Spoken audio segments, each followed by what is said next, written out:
चक्षुरुन्मिलितं येन तस्मै श्रीगुरवे नमः। श्रीचैतन्यमनोभीष्टं स्थापितं येन भूतले स्वयं रूपः कदा मह्यं ददाति। वन्देऽहं श्रीगुरोः श्रीयुतापदकमलं श्रीगुरून् वैष्णवांश्च श्रीरूपं साग्रजातं सहगण रघुनाथान्वितं तं सजीवं साद्वैतं सावधूतं परिजनसहितं श्रीकृष्णचैतन्यदेवं श्रीराधाकृष्णपादान् सहगण ललिता श्रीविशाखान्वितांश्च। हे कृष्ण करुणा सिंधो दीनबंधो जगतपते गोपेश गोपिकाकांत राधाकांत नमोस्तुते। तप्त कांचन गौरांगी राधे वृंदावनेश्वरी वृषभानुसुते देवी प्रणमामि हरिप्रिये। वाञ्छाकल्पतरुभ्यश्च कृपासिन्धुभ्यैव च पतितानां पावनेभ्यो वैष्णवेभ्यो नमो नमः। नमो विष्णुपादाय कृष्णपृष्ठाय भूतले श्रीमते भक्तिवेदांत स्वामिनिति नामिने नमस्ते। सरस्वती देवी गौरवाणी प्रचारणे निर्विशेषण्यवादी पाश्चात्य देशतारणे। जय श्री कृष्ण चैतन्य प्रभु नित्यानंद श्री अद्वैत गदाधर शिवासादि गौर भक्तवृंद। हरे कृष्णा कृष्णा कृष्णा हरे हरे, हरे राम राम राम हरे हरे। जय हरे कृष्णा। सो मैं स्क्रीन शेयर करूंगा। आज हम लोग जानेंगे भगवान के अस्तित्व के विषय में।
हरे कृष्णा। थोड़ा सा नेटवर्क इशू था, क्षमा कीजिएगा। अब हम लोग स्टार्ट करेंगे। ऑलरेडी हम लोग 10 मिनट लेट हो चुके हैं। मैं आशा करता हूँ ये मेरी वॉइस क्लियर आ रही होगी, है ना? और जी स्क्रीन भी आप प्रभु जी लोगों को सही दिख आ रही हो रही है। तो प्लीज कंफर्म करिएगा अगर आपको स्क्रीन भी क्लियर दिख रही हो तो।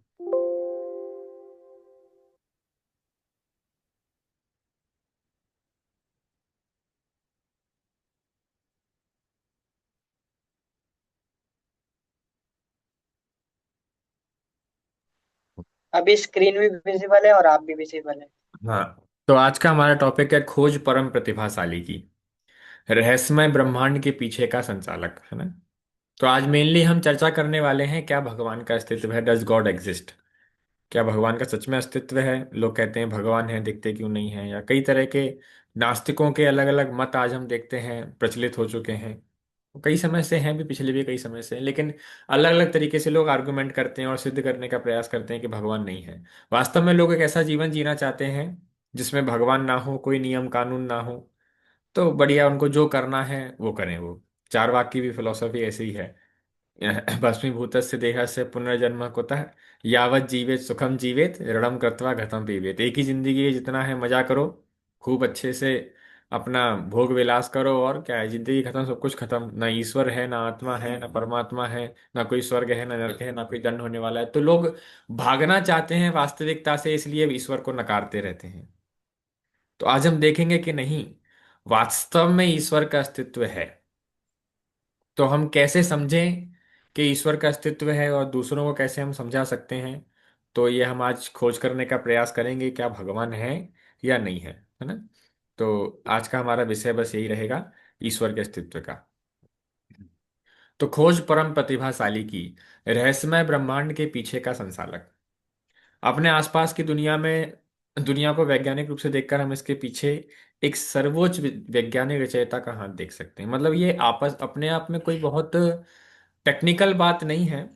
हालांकि कई लोग इसे बहुत टेक्निकल बना देते हैं भगवान के अस्तित्व को, लेकिन ये बहुत सामान्य सी बात है। हम अपने आसपास के संसार को देखकर ही बड़े आसानी से ये हम बुद्धि लगा करके समझ सकते हैं कि हाँ, कोई ईश्वर तो होना ही चाहिए। और कई लोग हैं ऐसे, एक ऐसा भी मत है जो मानते हैं कि कुछ तो है, इसमें कोई संशय नहीं है। कुछ पावर, कुछ एनर्जी, कुछ एंटिटी, कुछ शक्ति तो है, कुछ तो परम सत्ता है ही जो सब कुछ चला रही है। ऐसा भी एक वर्ग है। एक होता है जो पूरा नकारते हैं कि नहीं, कुछ भी नहीं है, ईश्वर जैसी कोई चीज नहीं होती है। लेकिन एक एक ग्रुप ऑफ पीपल ऐसा भी है जो मानता है कुछ तो है, हमें पता नहीं है वो क्या है ना। वो राम को, कृष्ण को भगवान नहीं मानेंगे, किसी को, किसी व्यक्ति को भगवान, किसी को भगवान नहीं मानेंगे, लेकिन कुछ तो है, समथिंग इज देयर। तो ये एक अपने आप में एक बहुत ही कॉमन सेंस की बात है, समझना अपने आसपास की दुनिया को देखकर भी कि इसके पीछे कोई रचयिता तो होगा। क्रिएशन है तो कोई क्रिएटर तो होना ही चाहिए। भाई ये दुनिया अपने आप तो कार्य नहीं करेगी। तो ये अपने आप में एक बहुत ही साधारण सी बात है। तो आज हम ये सब देखेंगे। आज हम अपने खुद के ऑब्जर्वेशन से समझने का प्रयास करेंगे कि कैसे भगवान का अस्तित्व है। उसके बाद हम साइंटिफिक अप्रोच का प्रयोग करेंगे, वैज्ञानिकों के दृष्टिकोण से समझने का प्रयास करेंगे क्या ईश्वर का अस्तित्व है या नहीं है। और एक $2 मिलियन का प्रश्न भी हम रखेंगे। उसके बाद गतिविधि समय कुछ एक्टिविटी करेंगे, और फिर हमारा मुख्य कर्तव्य क्या है, हम ये जानने का प्रयास आज करेंगे। तो आज के सेशन में हम ये 4-5 विषय कवर करेंगे। सबसे पहला है कि हमारे आसपास का जो संसार है उसको देखने पर, उसको ऑब्जर्व करने पर कई सारे प्रश्न आते हैं। कौन कौन से प्रश्न आते हैं हमारे आसपास के संसार को हम देखते हैं जब? तो क्या प्रश्न आता है, क्या वास्तव में भगवान है? Does God exist? क्या ईश्वर का अस्तित्व है? वो भी भारत जैसे देश में ये प्रश्न पूछना और महत्वपूर्ण हो जाता है, क्योंकि यहाँ पर तो लोग किसी को भी भगवान मान लेते हैं। तो यहाँ पे तो ये प्रश्न ही नहीं भगवान है। यहाँ पर ये प्रश्न उठता है, भगवान कौन है? कोई किसी बाबा को भगवान मान रहा है, कोई किसी स्थान को, परिस्थिति को, अलग अलग, सबके अपनी अपनी परिभाषा है भारत में भगवान की। तो पहले तो हम यही समझें क्या भगवान का अस्तित्व है।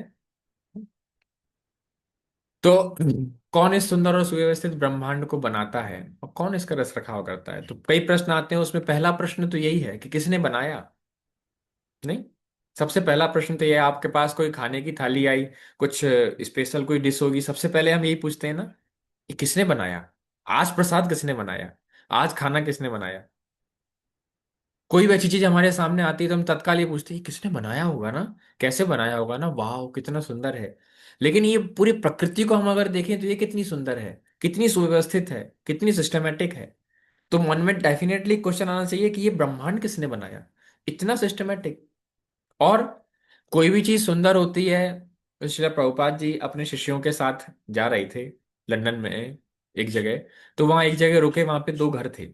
प्रभुपाद जी ने दोनों घरों की ओर इशारा करके अपने शिष्यों को बताया कि दोनों घरों में अंतर बताओ, ऑब्जर्व करके। शिष्य ने बताया कि एक घर है, उस घर में बढ़िया से पेंटिंग हो रखी है, प्रॉपर उसमें जो पेड़ पौधे हैं वो बढ़िया कटिंग, पेड़ों की कटिंग हो रखी है, सिस्टम से सेट है, गार्डन की घास बिल्कुल कटी हुई है, और पूरी क्लीनिंग है, पूरा घर चमक रहा है, अच्छे से मेंटेन किया हुआ है, कांच वगैरह, घर के कांच, खिड़की दरवाजे सब कुछ परफेक्ट हैं ना। और वहीं बगल में एक और घर था, तो वहां पे सब घास उगी हुई है, पेड़ पौधे उगे हुए हैं, और कांच फूटे हुए हैं, गेट टूटा हुआ है, और पूरे में कचरा बिखरा पड़ा हुआ है, पत्ते पड़े हुए हैं, ऐसा लगता है। तो प्रोपा जी ने पूछा क्या अंतर है? तो वो कहते हैं कि नहीं, इस घर में कोई रह रहा है, कोई जीवित व्यक्ति दूसरे घर में रह रहा है, तो वो इस घर को मेंटेन किए हुए है। और वहीं दूसरी तरफ ये इस घर में तो कोई नहीं रह रहा, तो ये घर लगभग डेड है, ये डेड हाउस है। तो प्रभुपाद जी ने कहा कि इन द सेम वे इस ब्रह्मांड को आप देखिए तो ये कितना सिस्टमेटिक है, कितना सुंदर है, कितना व्यवस्थित है, और ये मेंटेन्ड है। जब भी मेंटेनेंस आता है तो कोई ना कोई मेंटेनर तो होता है। नहीं तो चीजें बिगड़ जाती हैं, कंट्रोल से बाहर चली जाती हैं, खराब हो जाती हैं। लेकिन ये प्रकृति को देखिए, ये कितनी मेंटेन है।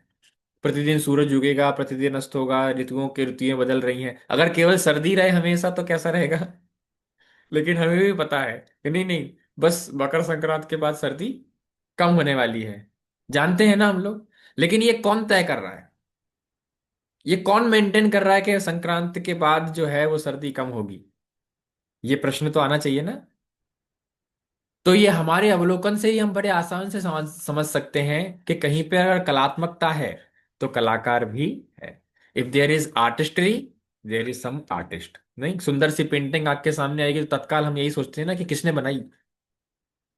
लेकिन वो पेंटिंग जिन चीजों की बनाई गई, सपोज दैट नदी पहाड़ झरना, इस तरह की एक सीनरी है। बच्चे आजकल सीनरी बनाते हैं ना, सीनरी में पहाड़ बनाते हैं, पहाड़ों के बीच में से नदी निकलती हुई बनाते हैं। तो वास्तव में ऐसा चित्र अस्तित्व में है कि नहीं? पहाड़ होते हैं, पहाड़ों के बीच में से नदी निकलती है। तो बच्चे अगर ड्राइंग बना रहे हैं तो हमारे मन में सवाल आ रहा है कि कौन से बच्चे ने बनाई है। और वो साक्षात वो दृश्य ही प्रकृति में प्रकट है तो वो किसने बनाया है? तो यहां से ही हम समझ सकते हैं कि अगर कहीं पे कला है तो कलाकार भी है ही, है ना?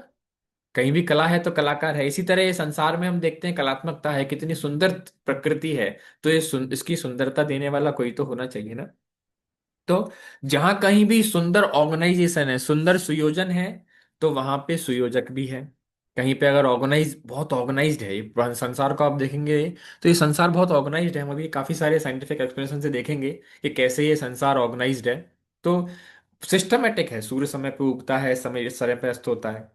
तो ये सिस्टम कोई तो सेट कर रहा होगा, कोई तो मैनेज कर रहा होगा ना। तो ऑर्गेनाइजेशन है तो फिर ऑर्गेनाइजर भी होना चाहिए। क्रिएशन है तो क्रिएटर भी तो होना ही चाहिए ना। ये संसार बना तो किसी ने तो बनाया होगा। ऑल तो हम नहीं जानते, लेकिन वो होना तो चाहिए ना। जैसे हम नहीं जानते कि ये बोतल मेरे पास है तो ये किसने बनाई होगी, लेकिन ये जरूर फैक्ट है किसी ना किसी ने तो बनाई है। अगर किसी इंसान ने नहीं बनाई, मशीन ने बनाई है, तो उस मशीन को किसी इंसान ने बनाया होगा। इन द सेम वे हम समझ सकते हैं कि देयर इज क्रिएशन, तो उसके पीछे एक क्रिएटर भी होता है। अगर कोई डिजाइन है तो उसके पीछे डिजाइनर भी होता है। जैसे हम देखते हैं हमारी शिवपुरी में कई जगह बहुत सुंदर ये प्रेजेंटेशन है। तो ये प्रेजेंटेशन अपने आप तो नहीं बन गई, इसे प्रेजेंटेशन को किसी ने बनाया है, तब तो हम इसको देख पा रहे हैं। तो wherever there is some design, वहां पे कोई डिजाइनर भी होता है। कहीं पे कोई एनर्जी है तो वहां पे एनर्जेटिक भी होता है, तो हम ये सब देखेंगे अभी। और कहीं पे अगर फ्लॉ लॉज हैं तो वहां पे लॉ मेकर भी होता है। तो हम इन सबको सिस्टमेटिकली एक के बाद एक करके देखेंगे, है ना? तो आप इन चित्रों को देखिए, इन चित्रों को देखिए और आपके मन में पहला प्रश्न क्या आता है? जैसे ये बहुत पहली जो पेंटिंग है, ये मोनालिसा की पेंटिंग के नाम से फेमस है, जो कि लियोनार्डो दा विंची जो रहे, आपने सबने पहली पेंटिंग देखी होगी। लेकिन तत्काल देखते ही मन में क्या आ रहा है? किसने बनाई है? पेंटिंग देख के तत्काल हमारे मन में आता है कि नहीं, है ना? कि किसने बनाई? तो ये पेंटिंग लियोनार्डो दा विंची ने, और ये अलग अलग पेंटिंग्स हैं, ये वॉन गेरार्ड ने, ये टॉमस सांचेज ने, या हेनरी रूसो ने, ये अलग अलग पेंटिंग्स बनाई हैं। तो जैसे ही हम देखते हैं कि ये पेंटिंग है तो किसी ने तो बनाई है ना।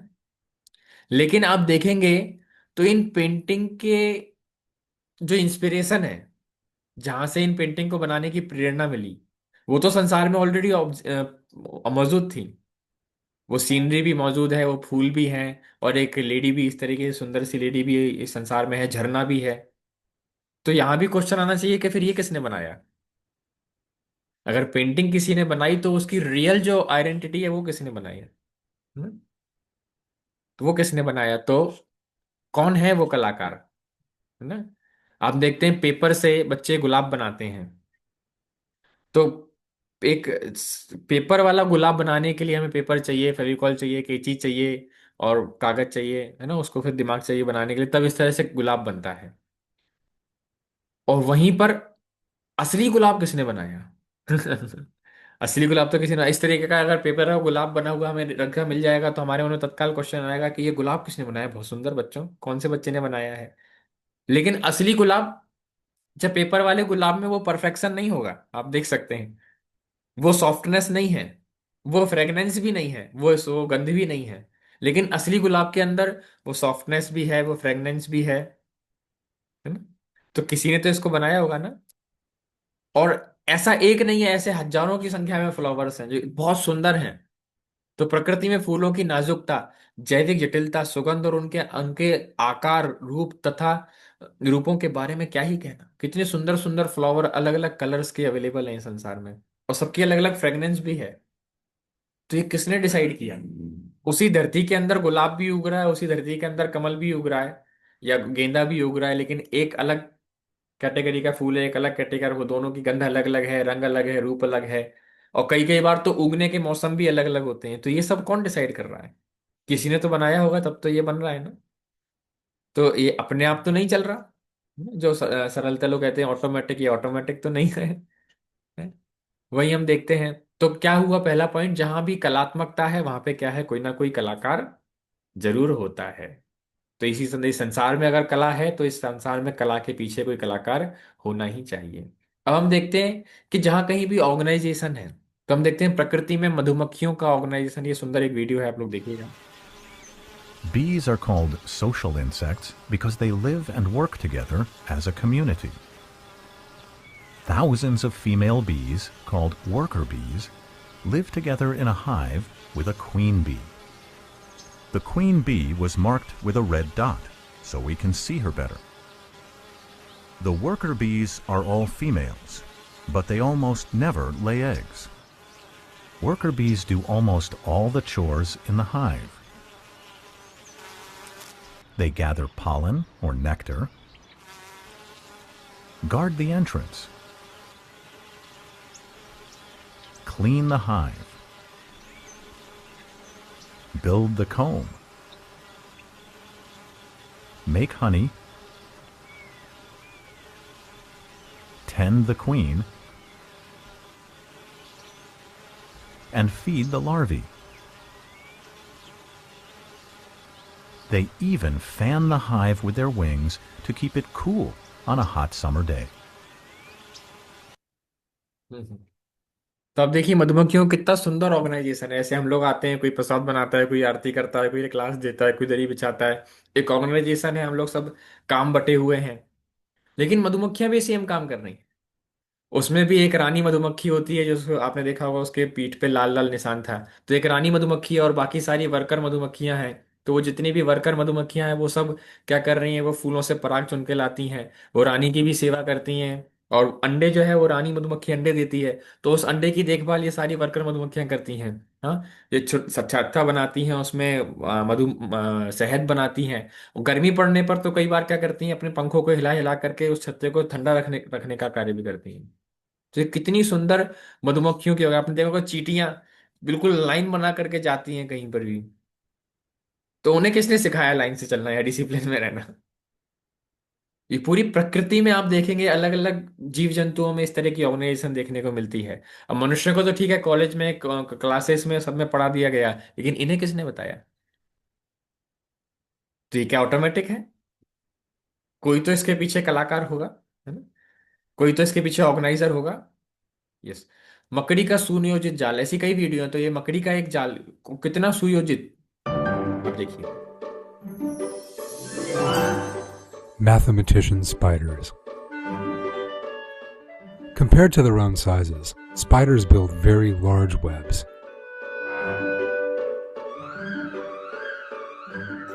Indeed, if we enlarged a spider to the size of a human being, the length of the web it weaves would be approximately 150 meters,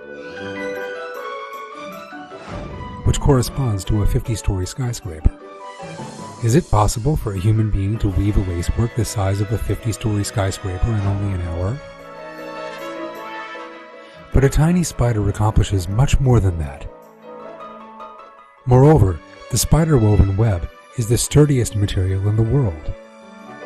How do spiders weave these webs possessing miraculous features?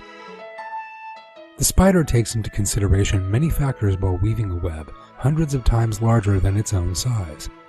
This task demands at least some calculations essential in constructing a building. For the accomplishment of this work, first the spider must draw a project like an architect, for a construction of this size, design, and sturdiness cannot be accomplished without an architectural project. Once the project is drawn, the spider must calculate the lifting capacity of each part of the web like an engineer, otherwise the web cannot remain suspended. In order to design such a web and make such delicate calculations, the spider must be more qualified than a college graduate. Indeed, there is not a university that provides education to the offspring. Following their birth, they begin to produce silk, weave web. हम्म। तो इसमें बता रहे थे कि एक मधुमक्खी, sorry एक मक्खी, सॉरी मकड़ी, एक मकड़ी अपने आकार से 150 गुना ज्यादा बड़ा जाल बनाती है। 150 गुना ज्यादा बड़ा जाल, ये इतना है कि एक इंसान 50 मंजिला इमारत बनाए। एक इंसान 50 मंजिला इमारत बनाए, वो भी 1 घंटे के अंदर। मकड़ी 1 घंटे में तैयार कर देती है। 1 घंटे में अपने से 150 गुना ज्यादा जाल बना देती है, और दुनिया का सबसे स्ट्रांग मटेरियल उसका होता है। और जिस जिस तरीके से, जिस कैलकुलेशन के साथ वो बनाती है, तो उसके लिए कम से कम ग्रेजुएशन पास तो होना चाहिए। सारा सटीक एंगल आप देखते हैं, कितना सुंदर मकड़ी का जाला। भले ही नफरत करते हैं, लेकिन वो कितना सिस्टमेटिकली उस जाले को बनाती है। और उस पे कितना वजन, उस पे उसको कैलकुलेशन होता है कितना वजन का कीड़ा इसमें आके फंस जाएगा। और फिर तो ये सब अपने आप हो रहा है। ऑर्गेनाइजेशन तो है ना। तो जहां कहीं भी सुंदर ऑर्गेनाइजेशन है, सुंदर सुयोजन है, वहां पे कोई सुयोजक तो होगा ही। ऐसा तो नहीं है कि ऑर्गेनाइजेशन है तो कोई ऑर्गेनाइजर ना हो, कोई ना कोई ऑर्गेनाइजर तो जरूर होगा ही। तो वैसे ही हम मनुष्य द्वारा बनाई गई अद्भुत चीजें देखते हैं। मनुष्य ने क्या बनाया है? एक सुंदर कार बनाई है, तत्काल मन में किसने बनाया है इस कार को, कौन सी कंपनी की कार है ना। या लैपटॉप है, आधुनिक कंप्यूटर, किसने इसे जोड़ा, किसने इसे असेंबल किया है, किसने बनाया है, वाह कितना सुंदर है। वैसे ही हम सुंदर घड़ी देखते हैं, किसने इसे डिजाइन किया, टाइम बता रही है, कितना अच्छा है। कोई बड़े हम आश्चर्य देखते हैं, एफिल टावर, ताजमहल, तो इसे किसने खड़ा किया, इतना ऊंचा है, इतना लंबा है। स्थापत्य के आश्चर्य हम देखते हैं संसार में। गगनचुंबी इमारतें देखते हैं तो हमारे देखते हैं इसे किसने निर्माण किया, किसने बनाया, कितना सुंदर है। कोई मूर्ति देखते हैं तो हम बताते हैं कितने सुंदर मूर्ति है, इसे किसने बनाया, इसने किसने तराशा। उसी तरह ऐसा अगर हम इस ब्रह्मांड को देखें, तो क्या हमारे मन में ये प्रश्न नहीं आना चाहिए कि किस बुद्धिमान ने इसका निर्माण किया? तो क्या इस ब्रह्मांड का एक परम बुद्धिमान निर्माता नहीं होना चाहिए? क्या कोई अल्टीमेट जीनियस नहीं होना चाहिए जिसने इस पूरे ब्रह्मांड को बनाया? जब इस संसार की छोटी मोटी चीजें बनाने के लिए, इस पृथ्वी पर एक इमारत बनाने के लिए हमें मेहनत लगती है, हमें इतना दिमाग लगता है, उस पूरी पृथ्वी को ही बनाने के लिए कितना दिमाग लगा होगा। हम बड़ी सरलता से कल्पना कर सकते। ये कोई बहुत बड़ी बात नहीं है, ये जस्ट कॉमन सेंस की बात है। लेकिन ये बहुत जेन्युइन क्वेश्चन है। तो किसी ने तो बनाया। जहां कहीं भी क्रिएशन है वहां पर क्रिएटर जरूर होगा। जहां कहीं भी रचना है वहां रचनाकार होना ही चाहिए। बिना रचनाकार के रचना नहीं होती है। जैसे हम देखते हैं, ये सुकोयो का बीज है। ये कितना छोटा सा बीज है ना, मुश्किल से 1 या 1.5 सेंटीमीटर का। लेकिन ये 1-1.5 सेंटीमीटर का बीज जब जमीन के अंदर जाता है ना, तो उसके अंदर से कितना बड़ा भव्य विशालकाय पेड़ निकलता है। ये विशालकाय सिकोया का पेड़ एक छोटे से बीज के अंदर छिपा हुआ था, है ना। The world largest tree is the giant sequoia. It's 84 metre, 275 foot का, और 29 मीटर का डायमीटर, 95 फुट का उसका ट्रंक। इतना बड़ा ये पेड़, दुनिया का सबसे बड़ा पेड़। इतने बड़े बड़े पेड़ होते हैं कि उसके अंदर से पूरा ट्रक निकल आता है। ये इतना बड़ा पेड़ एक छोटे से बीज के अंदर पैक कर दिया जाता है। आप देखिए, इतना भव्य विशालकाय पेड़ किसके अंदर पैक है? एक छोटे से बीज से ही तो निकला ना इतना बड़ा पूरा पेड़। इतना बड़ा पेड़ एक बीज के अंदर कैद था। बरगद का बीज कितना छोटा सा होता है, वो दिखना भी नहीं है, लेकिन उसके अंदर पूरा बरगद का पेड़ की कोटिंग है। पूरा बरगद का पेड़ उसके अंदर घुसा हुआ है। बस जमीन के अंदर जाने की देर है, उस बीज के अंदर से ही पूरा इतना बड़ा पेड़ निकलेगा समय के साथ। तो ये जो सिस्टम है, जैसे ये कितना बड़ा पेड़ होता है, तो ये एक स्टैच्यू ऑफ लिबर्टी के समान इतना इतना लंबा ऊंचा पेड़ ये होना चाहिए। तो जैसे हम देखते हैं कि ये एक, इसको कंप्यूटर का ब्रेन कहा जाता है, तो इंटेल द्वारा डिजाइन किया गया ये हार्ड डिस्क, तो वैसे ही ह्यूमन ब्रेन है, मनुष्य का ब्रेन। जब तो मानव मस्तिष्क दुनिया की सही पुस्तकालयों की तुलना में अधिक जानकारी संग्रह कर सकता है। हम उसमें मेमोरी कार्ड लगाते रहते हैं, लैपटॉप में, मोबाइल में, स्पेस फुल हो गया, स्पेस फुल हो गया। ये यहाँ कितना स्पेस दिया गया है, यहाँ कितना बड़ा मेमोरी कार्ड दिया गया है। उसकी तो कोई तुलना नहीं है। दुनिया की जितनी लाइब्रेरी है, जितनी लाइब्रेरीज के अंदर जितनी किताबें हैं, उन सब किताबों को स्टोर करने की क्षमता यहाँ पे है। और यहाँ कभी ऐसा नहीं होता कि आप कोई फाइल डिलीट करो, मेमोरी फुल हो गई है।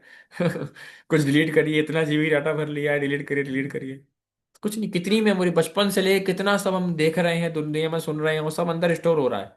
होते ही जा रहा है, होते ही जा रहा है, होते ही जा रहा है, कभी मेमोरी फुल नहीं होती। तो ये किसने डिजाइन किया?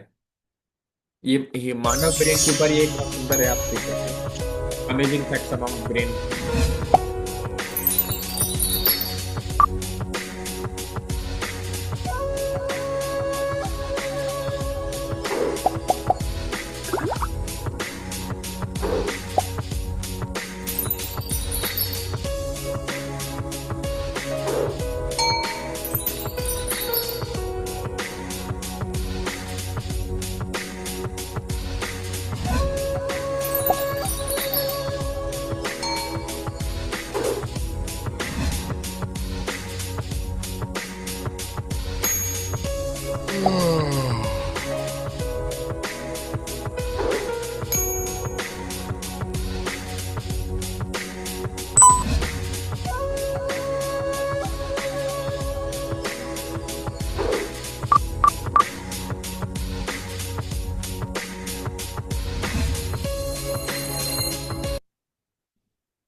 तो ये कई सारे फैक्ट थे, कई सारे फैक्ट थे हमारे दिमाग के बारे में, माइंड के बारे में। आपने अगर पढ़े होंगे तो उसमें बहुत कुछ वर्णन था कि हमारा माइंड में एक एक दिन में करीबन 50,000 70,000 विचार हमारे दिमाग में पर डे आते हैं। 70,000, 50,000 से 70,000 विचार पर डे, और कभी हैंग नहीं होता है। और वहीं पे आप देख सकते हैं इसमें जो इंफॉर्मेशन है वो करीबन 260 मील तक, ऐसा उसे मैं ज्यादा पढ़ नहीं पाया ध्यानपूर्वक, लेकिन हाँ, तो हम समझ सकते हैं कि मनुष्य का मस्तिष्क की रचना भी उतनी सरल नहीं है। तो ये इसके पीछे किसी ने तो इसको डिजाइन किया होगा ना, किसी ने तो इसे बनाया होगा ना। तो आइए हम सूक्ष्म दुनिया में चलते हैं, सटल लाइफ में चलते हैं। तो डीएनए है, डीएनए की जो मस्कुलर लाइफ है, trillion of 46 human chromosomes 2 metre, ये डीएनए के बारे में अगर आप जानें तो कई सारे structure, simple cubic, body cubic, ये अलग अलग स्ट्रक्चर्स आपको देखने को मिलते हैं। ये सब माइक्रोस्कोप से आप देख सकते हैं, इतने तरह तरह के डिजाइन डीएनए के होते हैं। हम्म, जैसे ग्रेफाइट है, ग्रेफाइट का जो कंपाउंड होता है आपसे में के जो, उसमें अगर थोड़ा सा परिवर्तन आ जाता है तो वो हीरा बन जाता है। जो इसके जो पार्टिकल्स आपस में जुड़े रहते हैं उसमें थोड़ा सा अगर परिवर्तन आता है तो ये तत्काल हीरे में कन्वर्ट हो जाता है। तो सूक्ष्म दुनिया में सावधानी पूर्वक किया जाता है, सटल लेवल पर भी इतनी सटल चीजें हैं कि जैसे आप देखें उपग्रह, हम लोग एक सैटेलाइट लगाते हैं तो एक सैटेलाइट लगाने के लिए चौबीसों घंटे निगरानी में सैटेलाइट रहती है ना, कि एक सैटेलाइट छोड़ा गया तो इतनी सारी चीजें उसके लिए, सैटेलाइट के लिए हमें लगती हैं, उपग्रह, दूरी, ताप अवयव, ब्रह्मांड की विकिरण कक्षा, क्षय, सुधार, वेग, चक्रण, अभिविन्यास। तो ये सब एक पूरी उसमें पूरा स्पेस सेंटर होता है, और स्पेस सेंटर से ये सब मैनेज किया जाता है एक सैटेलाइट को लॉन्च करने के लिए, और फिर उसको अपने सर्विलेंस में रखा जाता है हमेशा। अब ये तो एक दो सैटेलाइट हम लोग लगाते हैं उपग्रह, लेकिन क्या कहा जाए, धरती इतनी बड़ी है, ये धरती का वजन है इतना मेट्रिक टन की धरती, और ये आवाज किस चीज की? नहीं, नहीं, हम्म, तो इतनी बड़ी धरती, ये पृथ्वी, और ये ऊपर आकाश में है। आप देख सकते हैं किस तरह से, तो ये पृथ्वी के ही इतने सारे उपग्रह हैं, चांद है और अलग अलग उपग्रह हैं, ये सब कितना सिस्टमेटिक है। सूर्य के चारों ओर इतने 106 1,06,000 किलोमीटर प्रति घंटा की रफ्तार से पृथ्वी घूम रही है, चल रही है। कोई आप लोग हिलते हैं कभी कि नहीं, पृथ्वी घूम रही है बहुत तेजी से, थोड़ा हमें झटका लग रहा है। हाँ, कभी नहीं। हमें तो पता भी नहीं चलता है कि पृथ्वी घूम भी रही है, अपनी धुरी पे भी घूम रही है और सूर्य के चक्र भी लगा रही है। और केवल पृथ्वी नहीं, सारे के सारे इतने सारे ग्रह हैं, ये ग्रह, सारे के सारे ग्रह सूर्य के आसपास घूम रहे हैं, कंटिन्यूअसली घूम रहे हैं, इतने सिस्टम में हैं, ये आपस में कभी टकराते नहीं हैं। तो ये 7-8 ग्रह, तो इन्हें कौन मैनेज कर रहा है? एक एक सैटेलाइट, छोटी सी सैटेलाइट हम लोग मैनेज करते हैं तो कितना हमें तकलीफ है। एक सैटेलाइट हम लॉन्च करते हैं तो उसको इतना नासा में या अलग अलग स्पेस स्टेशन में ऑब्जर्व किया जाता है, देखा जाता है। लेकिन इतने सारे ग्रह, और उन सब ग्रहों के अपनी अपनी अलग सैटेलाइट है। जैसे चांद है, चांद भी एक उपग्रह ही तो है पृथ्वी का, तो पृथ्वी के आसपास भी घूम रहा है, और फिर पृथ्वी चांद को लेकर पूरे सूर्य के आसपास घूम रही है। तो इसे कौन नियंत्रण कर रहा है, इसे कौन मैनेज कर रहा है? नासा। जैसे हम देखते हैं कि एक ट्रैफिक लाइट पे तो एक ट्रैफिक पुलिस वाला खड़ा रहता है, वो ट्रैफिक को मैनेज करता है कि आप रुक जाइए, आप जाइए, अब आप रुक जाइए, आप जाइए, अलग अलग लाइंस को ऐसे वो क्लियर करता रहता है। लेकिन ये आकाश में, ब्रह्मांड में इतने सारे ग्रह तैर रहे हैं, गैलेक्सीज तैर रही हैं, इन्हें कौन मेंटेन कर रहा है? कभी ग्रह आपस में टकरा नहीं रहे, कहीं कोई विस्फोट नहीं हो रहा है कि दो ग्रह टकरा गए। या प्लूटो, प्लूटो कभी नवा ग्रह होता है, कभी 8वां ग्रह हो जाता है, तो क्योंकि प्लूटो जिस तरीके से घूमता है तो कभी कभी वो क्रॉस कर देता है, लेकिन कभी टकराने की दशा को नहीं देखा गया। तो इन्हें कौन नियंत्रित कर रहा है? तो ये प्रकृति में अद्भुत डिजाइन, ये एक और वीडियो है फिबोनाची सीरीज का।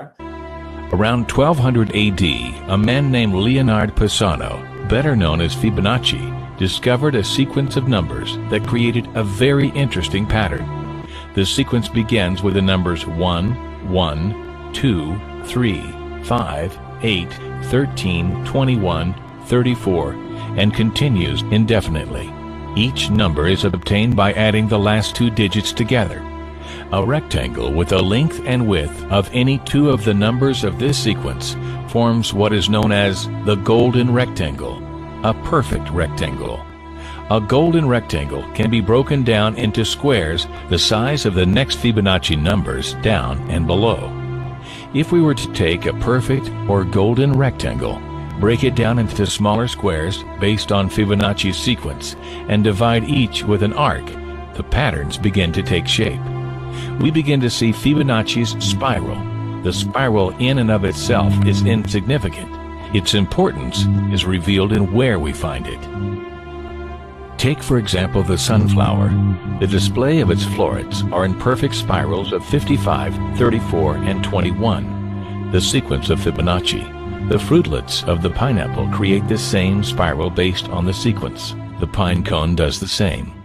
As currents move through the ocean and the tide rolls onto the shore, the waves that bring in the tide curve into a spiral that can be mathematically diagrammed onto a plot at the points 1, 1, 2, 3, 5, 8, 13, 21, 34, and 55. Buds on trees, sand dollars, starfish, petals on flowers, and especially the nautilus shell are formed with this exact same blueprint. With each segment of growth, the nautilus adds to itself one more value on Fibonacci's scale. This blueprint can be seen around us on a small scale every day, but the greatest example of all is directly above our heads. At an average of 100,000 light years across, even the spiral of the galaxies above us are formed with the exact design that the tiny shell is formed. This sequence or blueprint appears to be the trademark of a designer, a proof of a creator, something left behind indicating the one who was there, a fingerprint. As we scan our universe from the tiny flower to the awe-inspiring galaxy, we see the fingerprint of God. तो इसमें आपने एक Fibonacci series को इन्होंने describe किया। एक Fibonacci करके एक वैज्ञानिक हुए, उन्होंने एक सीरीज को बताया, और फिर बाद में जब देखा गया तो इस संसार में लगभग हर दूसरी चीज उसी सीरीज के अंदर बनी हुई थी। चाहे वो शंख हो, चाहे घोंगा हो, चाहे हमारे कान हो, या सब। तो वो एक जो सीरीज थी नंबर की, कि दो नंबरों को जोड़ के जो तीसरा नंबर, उसको पूरी फिबोनाची सीरीज, और यहाँ तक कि हमारा पूरा जो आकाश गंगा है, गैलेक्सी है, वो भी उसी सीरीज के अंदर बनी हुई है। और ये कहीं ना कहीं प्रत्यक्ष प्रमाण है कि इतना सुंदर, इतना सटीक क्रिएशन, डेफिनेटली इसके पीछे कोई क्रिएटर होगा। So if there is design, there is a designer. कहीं पर भी योजना है तो उसके पीछे कोई ना कोई योजना करता है ही। यस। फिर हम और देखते हैं आगे। हाँ, सूर्य। तो ये सूर्य के अंदर कितनी ऊर्जा है, इसको हम देखते हैं। सन के अंदर कितनी ऊर्जा है।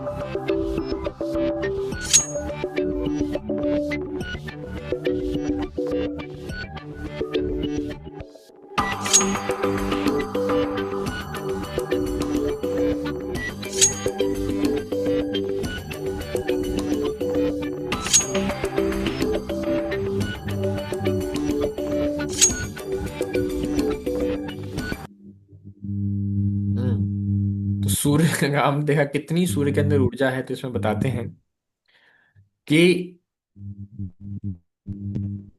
सूर्य की प्रति सेकंड ऊर्जा, अभी तक हमने जितनी एनर्जी कंज्यूम की है, सूर्य एक सेकंड में सूर्य से इतनी एनर्जी निकलती है कि आगे आने वाले 5 लाख साल तक जितनी हमें एनर्जी की नीड है, उतना पूरा हम कंज्यूम कर सकते हैं।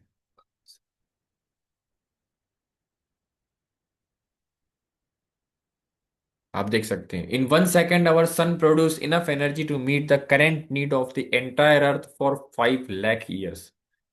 1 सेकंड में सूर्य से इतनी ऊर्जा निकलती है कि 5 लाख साल तक पृथ्वी चल सकती है।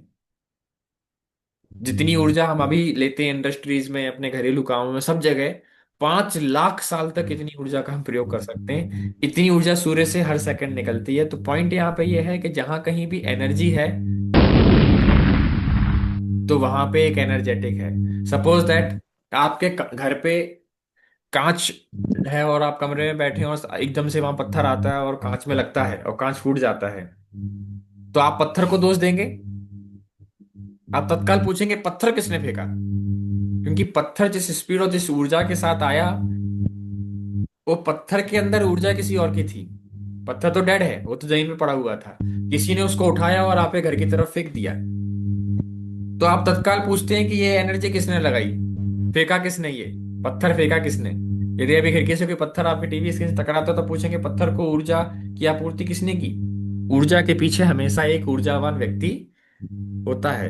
इन द सेम वे सूर्य में इतनी ऊर्जा है तो वो सूर्य में इतनी ऊर्जा कहाँ से आ रही है? उस सूर्य की इतनी ऊर्जा की आपूर्ति कौन कर रहा है? श्रील प्रभुपाद जी उसको कई बार कहते हैं, wherever there is energy there is energetic. जहां पर ही शक्ति है वहां पे शक्तिमान जरूर होता है। तो शक्ति शक्तिमान का ये सिद्धांत है, अगर शक्ति है तो शक्तिमान भी जरूर होगा। नहीं, जैसे आप घर में अगर आप बैठे हैं नॉर्मली और आप देखें एक सामने से थोड़ी सी अगर कुर्सी हिले तो हम डर जाते हैं कि भूत आ गया क्या, क्योंकि अपने आप नहीं हिल सकती, अपने आप चीजें कार्य नहीं कर सकती। कोई ना कोई तो पीछे उसके रहेगा जो उसमें अपनी एनर्जी या अपनी पावर लगा रहा होगा। सो इन द सेम वे, जहां कहीं भी ऊर्जा है तो वहां पे ऊर्जावान है ना? तो हम अपनी आसपास की दुनिया को अगर देखें तो उसमें सीधे से हम देखते हैं कई सारे नियम हैं। जैसे हमारा स्कूल कॉलेज या ऑफिस जाते हैं तो उसका एक पर्टिकुलर टाइम है और किसी ने उस टाइम को डिसाइड किया है कि इतने बजे स्कूल खुलेगा या इतने बजे ऑफिस खुलेगा। तो ये नियम किसने बनाया? प्रिंसिपल ने बनाया या ऑफिस के उसने बनाया। जैसे भारत में कार जो है वो बाईं ओर पे चलाई जाती हैं, और जो वहीं यूएस में है तो वहां पे दाईं ओर चलती हैं कार। अलग अलग साइड ड्राइवर की सीट होती है। तो ये कहानी किसने बनाई? ये नियम वहां के जो ट्रैफिक पुलिस है, वहां के जो ट्रैफिक डिपार्टमेंट के लोग, उन्होंने ये रूल्स बनाए, है ना?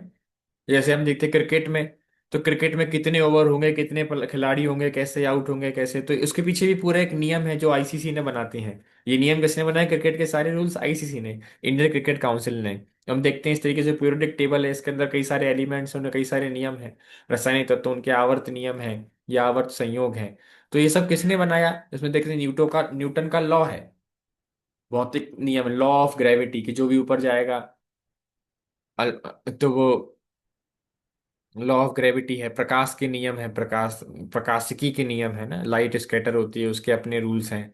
तो ये सब जो अलग अलग लॉ हैं, तो ये सब लॉ हम देखते हैं, ये सब दोनों दोनों स्थूल मटेरियल वर्ल्ड में भी लॉज हैं और स्पिरिचुअल वर्ल्ड में भी लॉ हैं। गणितीय परिशुद्धता के सटीक नियम इस दुनिया को नियंत्रित करते हैं, है ना? तो हम देखते हैं जहां कहीं भी लॉ है तो उसके पीछे कोई ना कोई लॉ मेकर है ही ना। लॉ है तो लॉ मेकर भी है। उसी तरह इस ब्रह्मांड के कई सारे नियम हैं, तो कोई तो इन नियमों को बनाने वाला होगा ना। अब देखते हैं कभी कोई सुंदर है, हम देखते हैं कोई बहुत सुंदर है तो कोई बहुत कुरूप भी है। कोई बहुत खूबसूरत है तो कोई उतने सुंदर नहीं है ना?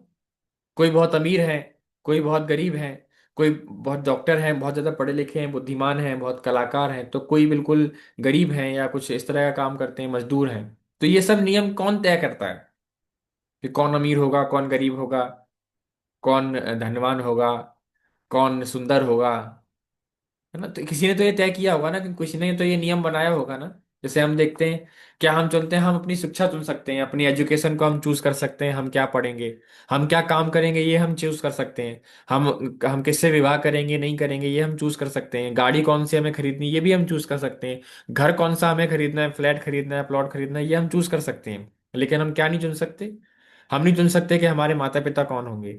हम नहीं चुन सकते कि हमारा फेस कट कैसा होगा, है ना, हमारा फेस का शेप कैसा होगा, हम कैसे दिखेंगे, हमारी बुद्धि कितनी होगी, ये हमारे हाथ में नहीं होता।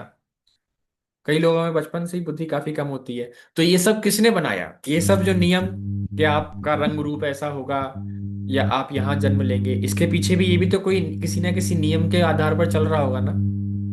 इसके पीछे तो कोई ना कोई नियम होगा ना, या केवल क्या बस ये संयोग ही मात्र है?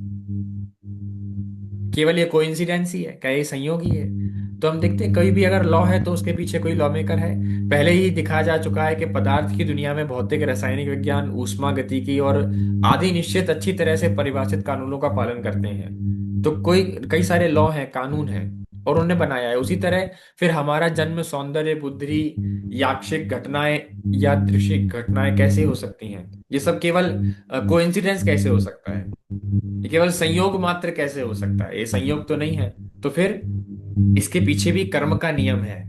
कर्मणा देव नेत्रेण जंतुर्देहोपपत्तये स्त्रियः प्रविष्ट उदरम पुंसो रेतः कर्णाश्रयः, श्रीमद् भागवत में ये वर्णन। तो इसके पीछे भी कोई नियम है, और वो नियम बनाने वाला कोई है। तो कर्म के नियम है, उसके अकॉर्डिंग ये सारे कार्य होते हैं। सर्वोच्च भगवान की देखरेख में और किसी के कार्य के परिणाम के अनुसार आत्मा को एक नया शरीर दिया जाता है। तो शास्त्रों में क्लियर वर्णन है कि किस आधार पर किसी को नया शरीर मिलता है। कोई अंबानी के यहाँ पैदा होता है, गरीब घर में पैदा होता है, तो कुछ तो नियम है ना जो लागू हो रहा है। नहीं तो हमें भी और कहीं अच्छी जगह जन्म मिल सकता था, या हमें कोई और बुरी जगह भी मिल सकता था। हम वही क्यों हैं जहां हम आज हैं? तो किसी ने तय किया होगा। तो जहां कहीं भी अगर लॉ है तो वहां पे कोई लॉ मेकर है। दोष रहित नियम है तो कोई नियम निर्माता जरूर है। तो यहां से हम समझ सकते हैं, तो कि ये केवल अपने हम ऑब्जर्वेशन के माध्यम से समझ सकते हैं कि हाँ भगवान का अस्तित्व है। अब हम देखेंगे साइंटिस्ट का क्या मानना है, वैज्ञानिकों का क्या मानना है। तो अल्बर्ट आइंस्टाइन अल्बर्ट आइंस्टाइन कहते हैं कि भगवान सूक्ष्म है, परंतु वे द्वेषपूर्ण नहीं है। तो अल्बर्ट आइंस्टाइन दुआ भगवान। दूंगा तेरे को भी अच्छे से, ज्यादा मुंह चलाएगी तो। हरे कृष्ण अरुण प्रभु, कृपया अपने आप। तू चली जा वाले घर में।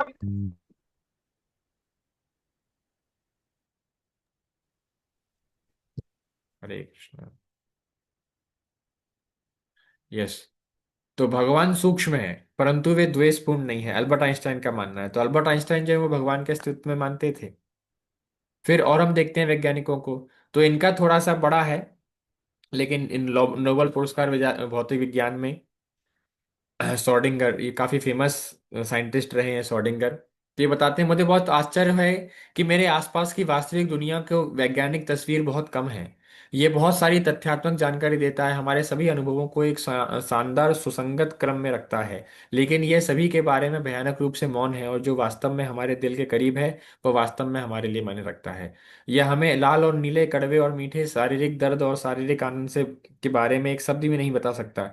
ये सुंदर और बदसूरत, अच्छा या बुरा, ईश्वर और अनंत काल के बारे में कुछ नहीं जानता। विज्ञान कभी भी इन क्षेत्रों में प्रश्नों का उत्तर देने का दिखावा करता है, लेकिन उत्तर बहुत बार इनके समान होते हैं कि हम उन्हें गंभीरता से लेने के लिए इच्छुक नहीं होते। तो इसका एग्जाम्पल देख समझ सकते हैं क्या कहना चाह रहे हैं, कि विज्ञान विज्ञान आपको ये बता सकता है कि रसगुल्ला कैसे बनता है ना, उसके अंदर क्या क्या इंग्रेडिएंट्स हैं। लेकिन रसगुल्ले के स्वाद का वर्णन कभी भी साइंस नहीं कर सकता। कर सकता है क्या? वो तो केवल एक जीवित व्यक्ति चक्कर बता सकता है ना। तो वो ये यहाँ पे कहना चाह रहे हैं कि ईश्वर के अस्तित्व के बारे में साइंस कुछ नहीं कहता। बदसूरत, सुंदर, बुरा, कोई व्यक्ति सुंदर है या बदसूरत है, कैमरे को उससे कोई फर्क नहीं पड़ता, वो बस फोटो ले लेगा। लेकिन हमारी आंखें रूपी कैमरा अगर देखती हैं तो हमें अच्छा लगता है या नहीं लगता है, हमें बुरा भी लगता है ना। ये कई दृश्य होते हैं, देख के हम अपनी आंखें बंद कर लेते हैं, लेकिन कैमरे, साइंस को कोई दिक्कत नहीं। तो विज्ञान हमको वास्तव में ये जो आध्यात्मिक तत्व है इसके बारे में कहीं बता ही नहीं सकता, क्योंकि ये सब स्पिरिचुअल लेवल पे है ना। तो ये भगवान के अस्तित्व में मानते थे। यदि आप पर्याप्त रूप से सोचते हैं तो विज्ञान आपको ईश्वर में विश्वास करने के लिए मजबूर कर देगा। ये लॉर्ड कैल्विन, ये अपने यूनिवर्सिटी कॉलेज के भाषण में 1903 में कहते हैं कि अगर आप गहराई से जाएंगे तो आप, साइंस ही आपको मजबूर कर देगा कि आप ईश्वर पे विश्वास करने लगेंगे, क्योंकि ये इतना सब विशेष है। तो कई सारे, आइजैक न्यूटन की एक जीवनी घटना आती है कि आइजैक न्यूटन ने इस तरह का एक मॉडल बनवाया और बनवा के अपनी उसमें रखा। तो उनके एक फ्रेंड थे, वो नास्तिक थे, वो ईश्वर में नहीं मानते थे। जब उनके फ्रेंड उनके पास विजिट करने आए तो उनके फ्रेंड ने देखा कि ये ब्रह्मांड का इतना सुंदर मॉडल बना हुआ है, किस प्रकार से ये घूम रहा है, सूर्य इसके आसपास सारे ग्रह घूम रहे हैं, इस तरह का मॉडल। तो वो आते ही पूछते हैं न्यूटन से कि ये बहुत सुंदर सा मॉडल किसने बनाया? तो आइजैक न्यूटन कहते हैं उनसे कि ये अपने आप बन गया, ये अपने आप बस यहाँ पे ऐसी कुछ बॉल्स वगैरह रखी थी अगले दिन मैंने आके देखा तो ये सुंदर मॉडल बन गया था। तो लगा मुझे पागल समझ रखा है, ये अपने आप बनता है, ये ऐसा मॉडल, इतना सुंदर मॉडल, इतना सिस्टमेटिक है, इतना सिस्टमेटिकली ये बिल्कुल तरीके से कैलकुलेटेड वे में काम कर रहा है, और ये मैं देख रहा हूँ बहुत ही परफेक्ट है इसका डिजाइन, ये अपने आप कैसे बन सकता है? तो आइजैक न्यूटन कहते हैं कि जब ये मॉडल अपने आप नहीं बन सकता, तो ये साक्षात ब्रह्मांड अपने आप बन गया होगा। अगर उस ब्रह्मांड का मॉडल भी अपने आप नहीं बन रहा है और वो ब्रह्मांड अपने आप बन गया, क्योंकि आप नास्तिक हो, आप ईश्वर के अस्तित्व में नहीं मानते हो, तो आप कह रहे हो कि ये पूरा ब्रह्मांड अपने आप बन गया, लेकिन उसका मॉडल अपने आप नहीं बन सकता है। तो सूर्य ग्रह और धूमकेतुओं की यह सबसे सुंदर प्रणाली केवल एक बुद्धिमान और शक्तिशाली व्यक्ति की सलाह और प्रभुत्व से आगे बढ़ सकती है, ऐसे निर्णय कहना है। ये दुनिया की आत्मा के रूप में नहीं, बल्कि सभी पर भगवान के रूप में सभी चीजों को नियंत्रित करती है। अपने प्रभुत्व के कारण उन्हें भगवान सार्वभौमिक अधिपति कहा जाना चाहिए। तो ऐसे और कई कई साइंटिस्ट हैं, मैंने उसमें परमाणु प्रकृति के सबसे गहरे रहस्य की कुंजी देखी, और इसने मुझे सृष्टि और सृष्टिकर्ता के महानता का खुलासा किया। मैक्स बॉर्न कहते हैं, मेरे लिए एक समीकरण का कोई अर्थ नहीं है जब तक यह ईश्वर के विचार का प्रतिनिधित्व नहीं करता, श्रीनिवास रामानुजन कहते हैं। तो ये सब बहुत बड़े बड़े स्कॉलर और साइंटिस्ट हुए हैं, मैथमेटिशियंस हुए हैं, जो भगवान के अस्तित्व को मानते हैं। एक कुछ शक्ति है जो हमारी इच्छाओं से प्रभावित नहीं होती, जो अंततः निर्णय लेती है और न्याय करती है। तो वरन हेंजनबर्ग, तो कई सारे वैज्ञानिक हैं जो विज्ञान ईश्वर के अस्तित्व में मानते हैं, बड़े बड़े ईश्वर का सत्य इस संसार में उपलब्ध सभी चीजों से परे है, हमें इस विशेष अधिकार को महत्व देना चाहिए। माइकल फेराडे कहते हैं कि ईश्वर का अस्तित्व इस संसार में उपलब्ध सभी चीजों से परे है, ईश्वर का अस्तित्व है। तो कई सारे वैज्ञानिक हैं, इसके अलावा और भी कई हजारों हजारों वैज्ञानिक हैं जो ईश्वर के अस्तित्व में मानते हैं। तो कल के दिन कोई कहे कि नहीं, वैज्ञानिक ईश्वर के अस्तित्व में नहीं मानते या साइंस ईश्वर के अस्तित्व में नहीं मानता, तो आप उनसे कह सकते हैं कि एक मिनट, हो सकता है कुछ वैज्ञानिक हो जो ईश्वर के अस्तित्व में नहीं मानते हो, लेकिन अधिकतर जो वैज्ञानिक हैं वो ईश्वर के अस्तित्व में मानते हैं। तो दिक्कत क्या है, हमने थोड़ा सा फिजिक्स केमिस्ट्री की बायोलॉजी की किताबों में थोड़ा बहुत साइंस पढ़ लिया, तो हम ईश्वर के अगेंस्ट हो जाते हैं कि नहीं, साइंस और अध्यात्म अलग अलग है। लेकिन हम देखें इतने बड़े बड़े वैज्ञानिक ये ईश्वर के अस्तित्व में विश्वास रखते हैं। तो अब मिलियन डॉलर क्वेश्चन क्या है?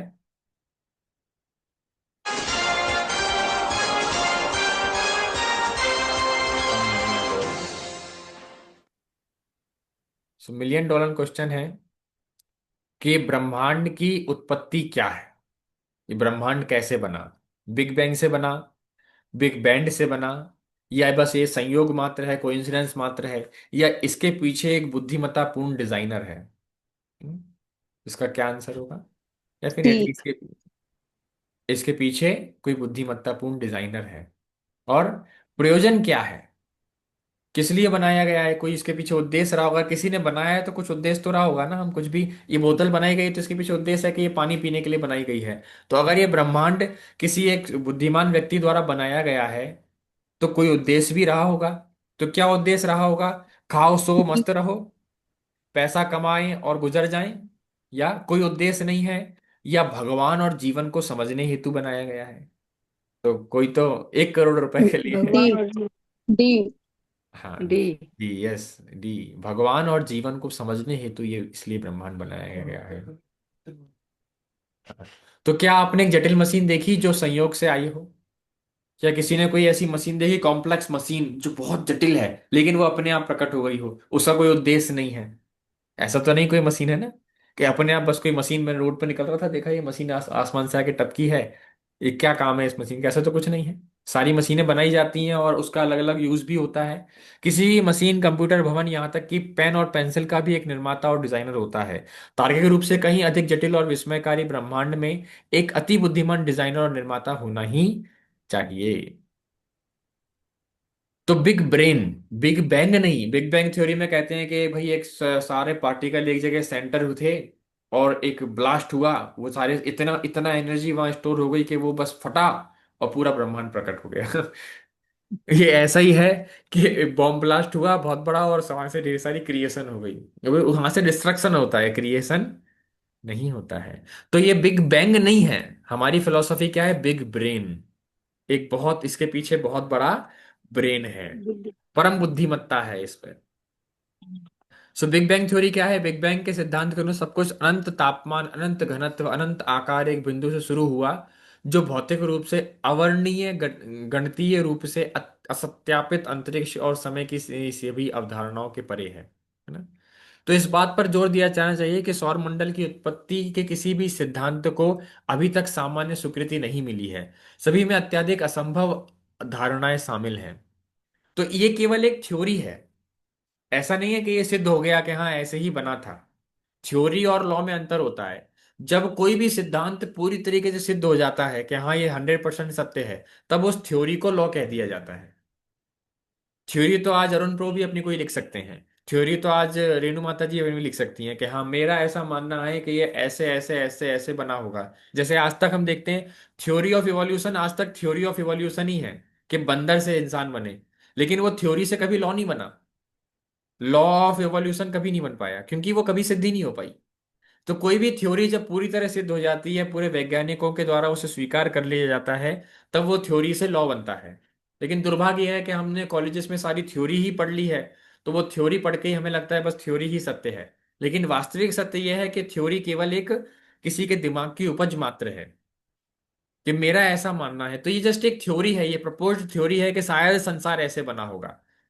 शायद संसार ऐसे बना होगा कि सब कुछ एक जगह पे था और फिर सब एकदम से क्रिएट हो गया। लेकिन यहाँ पे ये समझना आवश्यक है कि ये अभी तक केवल थ्योरी है, इसके इसके पीछे कोई प्रमाण नहीं हो गया, या कोई किसी ने भी आज तक सिद्ध नहीं कर दिया कि ये ब्रह्मांड ऐसे ही बना है। ये आज तक एक बहुत बड़ा प्रश्न है कि ये ब्रह्मांड, विज्ञान के लिए ये आज तक बहुत बड़ा प्रश्न है कि ये ब्रह्मांड कैसे बना है। सो अब हम कुछ गतिविधि करेंगे। तो अपने देश और सरकार के, सार्वभौमिक सरकार के बीच में तुलना करें तो हमारे देश में एक सरकार है, उनका कोई अपना विधान है, कोई सिस्टम है, कोई ऑर्गेनाइजेशन है। अब हम उसे कंपेयर करेंगे परम सरकार से, या इस संसार में भी तो ये संसार जैसे हमारा देश चल रहा है उस तरीके से प्रकृति भी चल रही है, तो इसकी भी अपनी एक सरकार है। तो उससे हम देखेंगे जैसे हमारी सरकार में क्या है, गृह मंत्रालय होता है, एक स्वास्थ्य मंत्रालय होता है, ऊर्जा मंत्रालय होता है जो ऊर्जा का ध्यान रखता है हमारे, इसमें वित्त मंत्रालय है, फाइनेंस मिनिस्ट्री है, रक्षा मंत्रालय है, और शिक्षा मंत्रालय, एजुकेशन मिनिस्ट्री। ये सब डिफरेंट डिफरेंट मिनिस्ट्रीज हमारे सरकार में, हमारे देश में पाई जाती हैं, और हर देश में पाई जाती हैं। इसी से जो है वो देश आगे बढ़ता है और प्रगति करता है। लेकिन जो सार्वभौमिक सरकार है, जो पूरे वैश्विक स्तर पे पूरे ब्रह्मांडीय जो सत्ता है, वहां पर भी हमें सेम चीजें देखने को मिलती हैं। क्या? कि अवैध संबंध, एड्स, अगर आप अवैध संबंध बनाएंगे तो आपको एड्स हो जाएगा, है ना? आप धूम्रपान करेंगे तो आपको कैंसर हो जाएगा। आप शराब पिएंगे तो आपके लीवर की समस्या हो जाएगी। तो कहीं ना कहीं नियम कानून तो यहाँ पर भी हैं। गृह मंत्रालय जो कानून है, व्यवस्था है, और सजा निर्धारित करता है। तो कुछ सजा प्रकृति द्वारा भी निर्धारित है कि आप ऐसा कार्य करेंगे तो आपके साथ ऐसा होगा।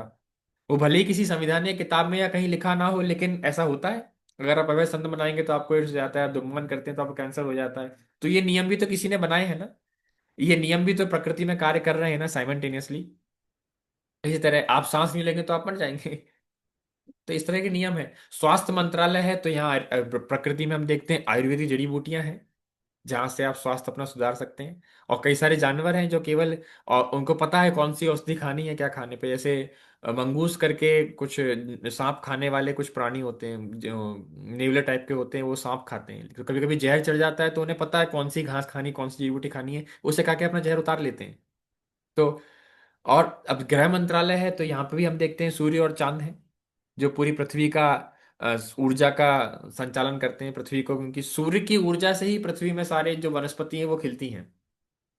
तो जितनी भी वनस्पतियां हैं उसके अंदर जो हम देखते हैं फोटोसिंथेसिस जिसे कहा जाता है, जिससे सारे सूर्य की ऊर्जा से सारे वृक्ष अपना भोजन बनाते हैं और फिर वही फल और सब्जी के रूप में प्रकट होता है। और चांद जो है वो चांद की एनर्जी से उसके अंदर स्वाद, गंध और रूप रंग आता है। तो ये सूर्य और चांद जो है वो ऊर्जा मंत्रालय कार्य करते हैं, जिससे सारा प्रकृति का खाना एक तरीके से पकता है और आज हम उसे लेते हैं। वित्त मंत्रालय तो हम देखते हैं इस प्रकृति के अंदर भी सोना चांदी नवरत्न हीरे मोती पन्ना जवाहर सब प्रकृति के अंदर तो है ही ना। इसी की जो संपत्ति हमने क्रिएट कर ली। हम देखते हैं रक्षा मंत्रालय है, तो वही हमारी पृथ्वी के आसपास एक ओजोन लेयर है जो सूर्य की अल्ट्रावायलेट रेस को हमारी पृथ्वी पर आने से रोकती है, जो हमारी पृथ्वी की रक्षा करती है, जिससे सूर्य के इतने निकट होते हुए पृथ्वी के ऊपर जीवन संभव हो पाया है। और हमारे शरीर के अंदर इम्यूनिटी है जो रोगों से हमें बचाती है। तो ये सब भी तो देखते हैं, ये और जो शिक्षा मंत्रालय है नागरिकों के लिए शिक्षा के लिए, तो वहीं इस गीता, भागवत, वेद, पुराण, बाइबल आदि ग्रंथों को भगवान ने दिया ही है। तो सार्वभौमिक सरकार, तो हम देखते हैं, हम ये वो चीजें हैं जो हम प्रत्यक्ष देख सकते हैं। तो एक सरकार यहां भी कार्य कर रही है, प्रकृति में भी एक सरकार कार्य कर रही है, जैसा कि सरकार हमारे देश में कार्य कर रही है। तो सार्वभौमिक सरकार गतिविधि ये शिक्षा, हर सरकार के पीछे एक प्रधानमंत्री होता है, सार्वभौमिक सरकार के पीछे भगवान होते हैं। सरकार का जो मेन आदमी होता है प्रधानमंत्री, ऐसे ही यहाँ पर भी जो सरकार का मेन आदमी का है, जिन्हें हम सरकारी कहते हैं अपनी भाषा में, तो कि हमारे सांवले सरकार या हम सलोने सरकार जो भी हैं, तो ठाकुर जी हैं, है ना। तो वो इस पूरे सरकार के जो है वो मेन मालिक हैं, सार्वभौमिक सरकार के। प्रधानमंत्री देश को बनाए रखता है और नियंत्रण करता है। इसी तरह भगवान पूरे ब्रह्मांड को बनाए रखते हैं और भगवान को नियंत्रण, इवन यहाँ तक कि ईश्वर शब्द का अर्थ ही है नियंत्रक, सुप्रीम कंट्रोलर। ईश्वर शब्द का अर्थ ही है परम नियंत्रक, सुप्रीम कंट्रोलर, ये ईश्वर शब्द का अर्थ ही है। तो सरकार कानून पालक खुशी से रहते हैं। सरकारी कानून पालक खुशी से रहते हैं और कानून तोड़ने वालों को दंडित किया जाता है। इसी तरह भगवान के कानूनों का पालन करने वाले समृद्ध रहते हैं और कानूनों को जो तोड़ते हैं वो पीड़ित रहते हैं। जो भगवान के बनाए नियमों का पालन करेंगे वो जीवन में सुखी रहेंगे, संतुष्ट रहेंगे। और जो भगवान के बनाए गए प्रकृति के नियमों की अवहेलना करते हैं, उन्हें तोड़ते हैं, वो जीवन में दुखी रहते हैं, हताश रहते हैं, परेशान रहते हैं, या उन्हें प्रकृति तो दंडित किया जाता है।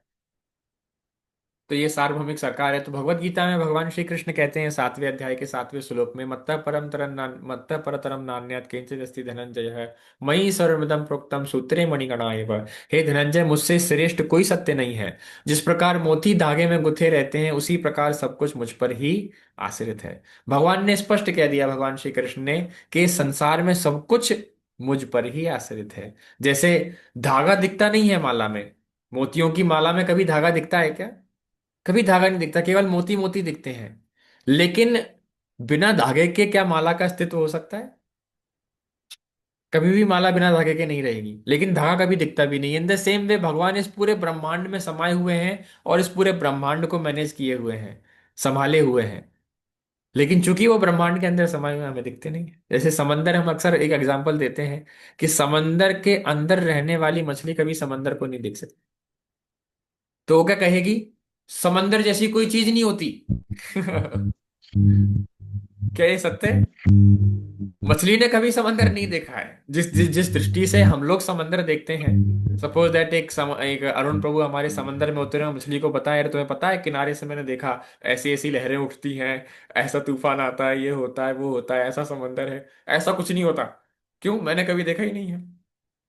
इसी तरह भगवान के बनाए ब्रह्मांड के अंदर हम रह रहे हैं। हम सभी भगवान के बनाए ब्रह्मांड के अंदर रह रहे हैं। भला हम इस ब्रह्मांड को और इस ब्रह्मांड के परे भगवान को कैसे समझ सकते हैं? जैसे समंदर के अंदर रहने वाली मछली समंदर को नहीं समझ सकती, उसी प्रकार भगवान के बनाए ब्रह्मांड के अंदर रह के हम भगवान को और इस पूरे ब्रह्मांड को नहीं समझ सकते। 0.001% भी अभी ब्रह्मांड को एक्सप्लोर नहीं किया है विज्ञान ने। कितना? इतना बड़ा ब्रह्मांड है कि 0.001% भी अभी विज्ञान ने एक्सप्लोर नहीं किया है।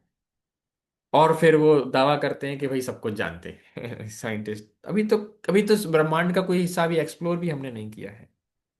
तो अब हम देखते हैं कि हाँ, ईश्वर का भी अस्तित्व है। हमने कई सारे वैज्ञानिकों को भी देखा जो ईश्वर के अस्तित्व में मानते हैं, और कई सारी अलग अलग ऑब्जर्वेशन से हमने समझने का प्रयास किया कि हाँ, ईश्वर है। इसके अलावा में भी कई सारी विधियां हैं जिसके माध्यम से ये समझा जा सकता है कि हाँ, भगवान का अस्तित्व है। और भी कई विधि हैं, कई सारे वो हैं, लेकिन समय का भी अभाव है। तो हमारा मुख्य कर्तव्य क्या है? वॉट इज अवर हमारा मुख्य कर्तव्य क्या है? तो हमें सब जानने के बाद हमारा मुख्य कर्तव्य क्या होना चाहिए, तो हम देखते हैं। हमें अपनी बुद्धि का प्रयोग भगवान की महान रचना को सराहना करने के लिए करना चाहिए। हमें अपनी बुद्धि का प्रयोग किस लिए करना है कि वाह, कितना सुंदर ये ब्रह्मांड भगवान द्वारा बनाया गया है। किसी भी सुंदर वस्तु को देखें, ब्रह्मांड की किसी भी सुंदरता को देखें, हमें तत्काल क्लिक होना चाहिए कि हाँ, देखिए भगवान ने कितने सुंदर तरह से इस ब्रह्मांड का निर्माण किया है। तो हमें एप्रिसिएट करना है भगवान की इस कला को। कितना सुंदर भगवान ने बनाया है ना। कि बड़ी बड़ी फुर्सत से बनाया होगा ना ऊपर वाले ने। तो बहुत बहुत ही भगवान ने बहुत फुर्सत से बनाया है, या फुर्सत से ना कहीं तो इतना सुंदर ये ब्रह्मांड बनाया है। तो हमें भगवान की रचना को अप्रिसिएट करना चाहिए कि देखिए कितने सिस्टम से वास्तव में क्या है। जो भी भगवान के अस्तित्व को नकारते हैं वो कहीं ना कहीं अपराध करते हैं। ये तो बहुत बड़ा अपराध है ही, क्योंकि भगवान ने हमें सब कुछ प्रदान किया है। ऐसा ये सब अपने आप नहीं हुआ। अगर पृथ्वी थोड़ा सा भी सूर्य के पास होती तो पृथ्वी पे कभी भी जीवन नहीं होता। या आप सब जानते होंगे पृथ्वी अपनी धुरी पर भी थोड़ी झुकी हुई है। पृथ्वी गोल है, सॉरी ओवल है, लेकिन उसके बाद भी वो अपनी धुरी पर झुकी हुई है।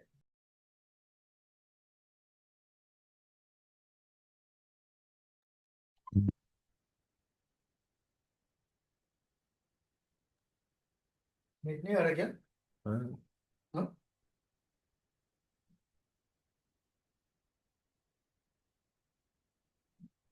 इधर टैबलेट रखा था ना, तो इसीलिए इधर नेटवर्क नहीं मिलता।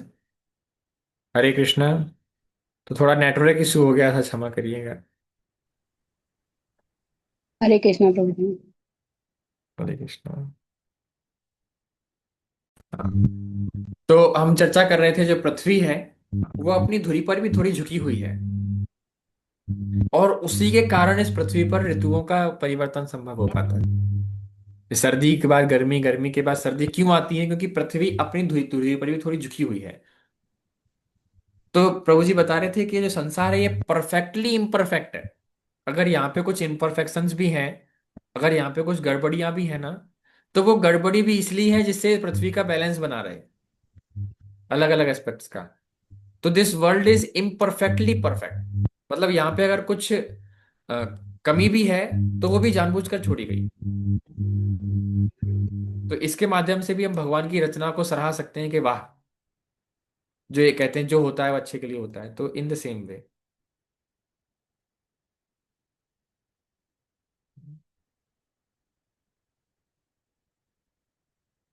तो ये जो ब्रह्मांड है हमें सराहना करनी चाहिए, कितना सुंदर ईश्वर ने इसका निर्माण किया है। और भगवान की महिमा के लिए विज्ञान के माध्यम से भगवान की रचना के रहस्यों को उजागर कर।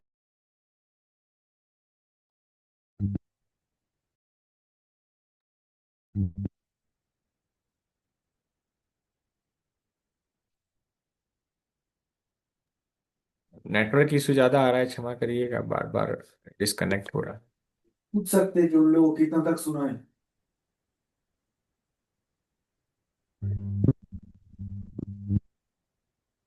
हरे कृष्णा।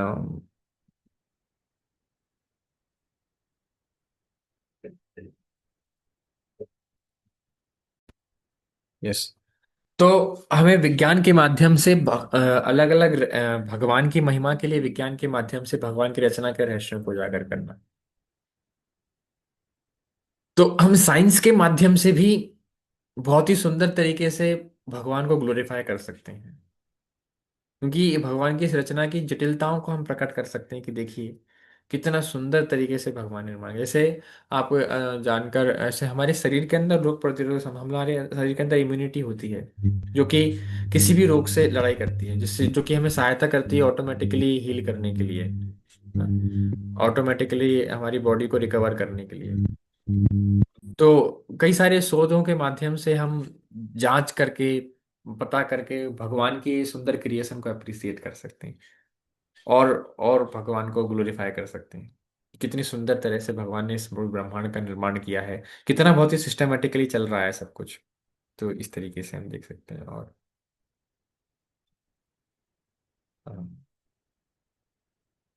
यस, भगवान की रचना के उद्देश्य को समझने और समझाने के लिए, जो कि ईश्वर से प्रेम करना और सभी से प्रेम करना है ना, तो हमारा कर्तव्य है कि हम अ,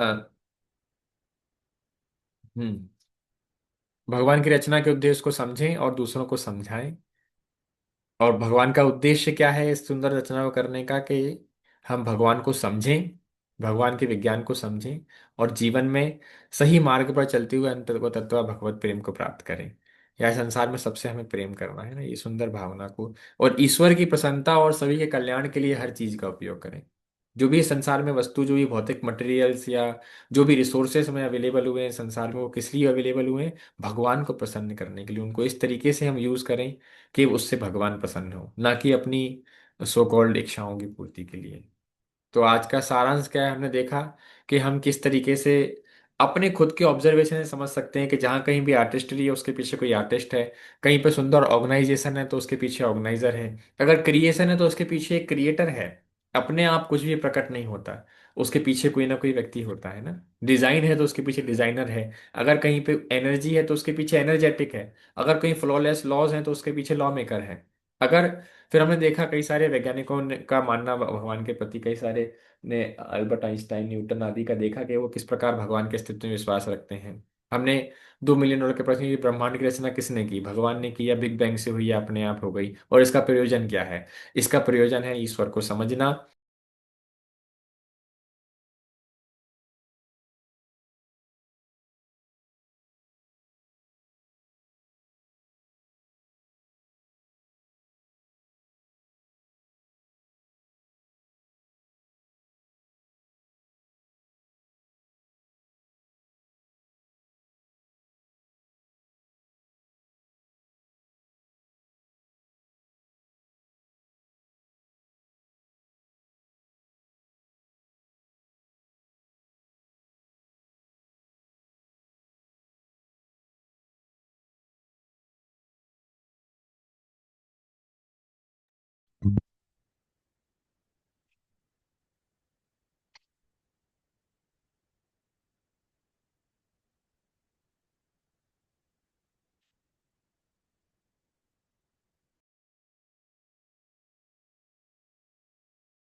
हरे कृष्ण प्रभु जी। आपकी वॉइस नहीं आ रही, माइक म्यूट है। हरे कृष्णा। तो मैं ये कह रहा था कि आप में से कोई शेयरिंग भी कर सकते हैं। कोई शेयरिंग करना चाहें तो आप शेयरिंग कर सकते हैं।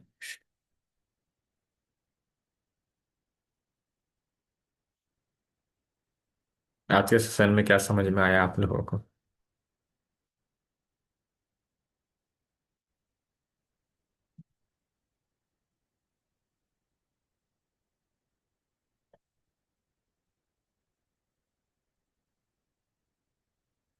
डिवोटी को मतलब क्वेश्चन वगैरह पूछना हो तो वो भी पूछ सकते हैं अभी।